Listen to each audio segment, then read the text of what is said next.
Selamat siang dan salam sejahtera untuk kita semua. Nama saya Andrea Nuki Larasati, NIM saya 2118100089. Saya dari kelas B pagi, kelompok 4. Hari ini saya akan mempresentasikan materi bab 8, yaitu tentang keprofesian bidang kekepala sekolahan. Baik, langsung saja. Jadi yang pertama itu adalah fungsi kepala sekolah.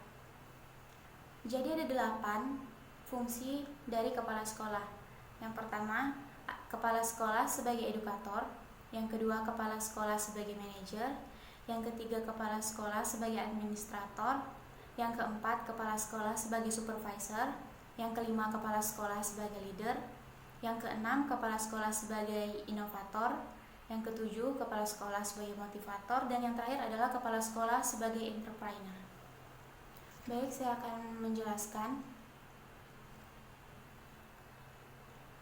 Yang dimaksud dari kepala sekolah sebagai edukator adalah kepala sekolah berfungsi untuk meningkatkan keadaan sekolah, itu seperti iklim sekolah yang kondusif, kemudian memberikan nasihat kepada warga sekolah, kemudian memberikan dorongan kepada guru dan tenaga kependidikan untuk membuat serta melaksanakan model pembelajaran yang menarik.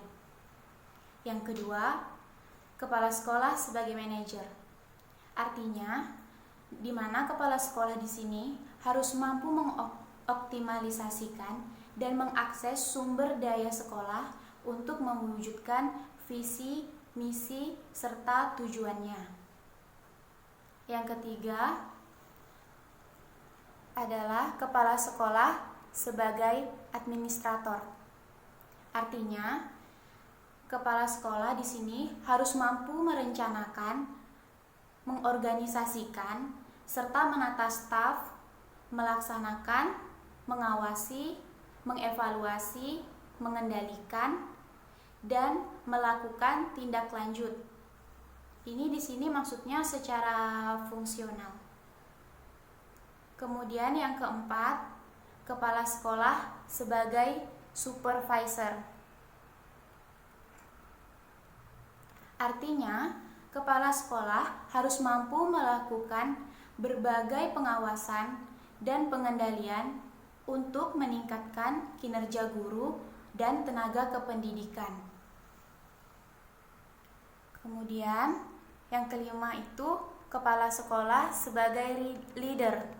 Artinya, kepala sekolah sebagai pemimpin harus memiliki sifat yang jujur, percaya diri, tanggung jawab, berani mengambil keputusan dan risiko, kemudian berjiwa besar, memiliki emosi yang stabil, dan dapat menjadi teladan bagi siswa,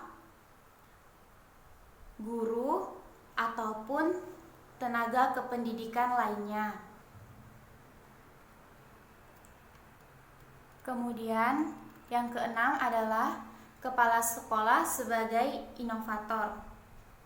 Artinya, kepala sekolah memiliki strategi yang tepat untuk menjalin hubungan yang harmonis dengan lingkungan, mencari gagasan-gagasan baru, kemudian mengintegrasikan setiap kegiatan, memberikan teladan kepada guru dan tenaga kependidikan, serta mengembangkan model-model pembelajaran inovatif yang nantinya kemudian dilaksanakan oleh guru dan tenaga kependidikan.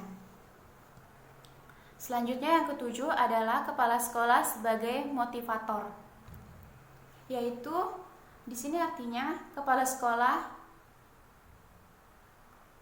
memiliki strategi untuk memberikan motivasi kepada guru dan tenaga kependidikan serta staf-staf di sekolah untuk melakukan berbagai tugas dan sesuai dengan fungsinya.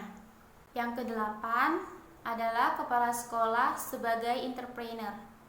Artinya di sini kepala sekolah harus bisa juga menjadi sebagai wirausaha, yang artinya adalah ada usaha untuk menciptakan nilai lewat pengakuan terhadap peluang bisnis, memanajemen pengambilan risiko yang sesuai dengan peluang yang ada. Baik, yang selanjutnya adalah kepala sekolah sebagai penjabat formal. Di dalam suatu lingkungan organisasi, kepemimpinan terjadi melalui dua bentuk. Yang satu adalah kependidikan formal dan yang satu lagi kependidikan informal. Kepemimpinan formal terjadi apabila di lingkungan organisasi, jabatan, orientasi otoritas formal dalam organisasi tersebut diisi oleh orang-orang yang ditunjuk atau dipilih melalui proses atau seleksi. Begitu juga dengan sebaliknya. Secara sistem, jabatan kepala sekolah sebagai penjabat formal dapat diuraikan melalui 3 pendekatan, yaitu yang pertama pengangkatan, yang kedua pembinaan, dan yang ketiga tanggung jawab. Di Indonesia sendiri, prosedur dan peraturan yang berkaitan dengan pengangkatan guru menjadi kepala sekolah ditetapkan oleh Kementerian Pendidikan, meskipun dalam hal-hal tertentu sering tidak diikuti secara taat di tingkat kabupaten ataupun kota. Kemudian ada 2 persyaratan, yaitu persyaratan secara administratif dan yang kedua persyaratan secara akademik. Baik, saya akan menjelaskan ke persyaratan administratif. Jadi yang pertama adalah usia maksimal, yang kedua pangkat, yang ketiga masa kerja, yang keempat pengalaman kerja, yang kelima berkedudukan sebagai tenaga fungsional guru. Kemudian untuk persyaratan akademiknya adalah memiliki latar belakang pendidikan formal dan pelatihan terakhir yang diikuti oleh calon kepala sekolah. Selanjutnya, kriteria kepala sekolah. Kriteria kepala sekolah di sini berkaitan dengan kualifikasi, kompetensi, kepangkatan, masa kerja, dan lain-lain.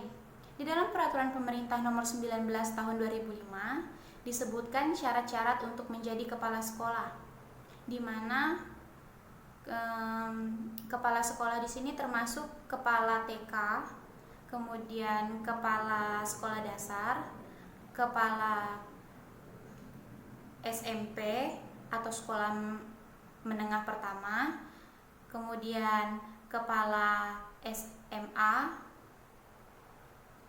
dan yang terakhir itu kepala SDLB, di mana kriterianya yang pertama adalah berstatus sebagai guru, yang kedua memiliki kualifikasi akademik dan kompetensi sebagai agen pembelajaran sesuai ketentuan perundang-undangan yang berlaku, yang ketiga memiliki pengalaman mengajar, yang keempat memiliki kemampuan kepemimpinan dan kewirausahaan di bidang pendidikan.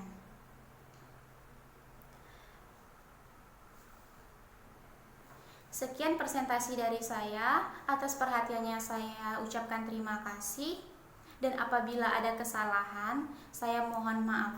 Selamat siang dan salam sejahtera untuk kita semua.